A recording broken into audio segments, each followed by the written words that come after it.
Welcome back to Butas autism journey. আজ বলবো হচ্ছে থ্রোয়িং বিহেভিয়ার ইন অটিজম। এটা তো আমরা জানি এটা একটা কমন প্রবলেম। করবোটা কি?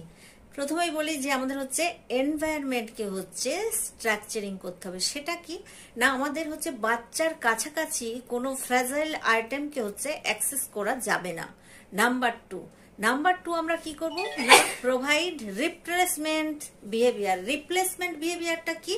ধরুন বাচ্চা কোনো জিনিস থ্রো করবে, রেডি হয়েছে, সঙ্গে সঙ্গে ফুল ফিজিক্যাল প্রম্পট দিয়ে তার হাতটাকে ধরতে হবে এবং হাত থেকে ওই জিনিসটা বা ওই আইটেমটা নিয়ে নিতে হবে।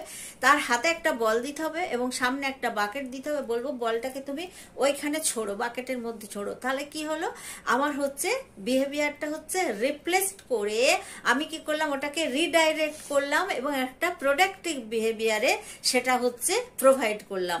এবং এটা বারবার করতে করতে এক সময় আসবে এই থ্রোয়িং বিহেভিয়ারটা একেবারে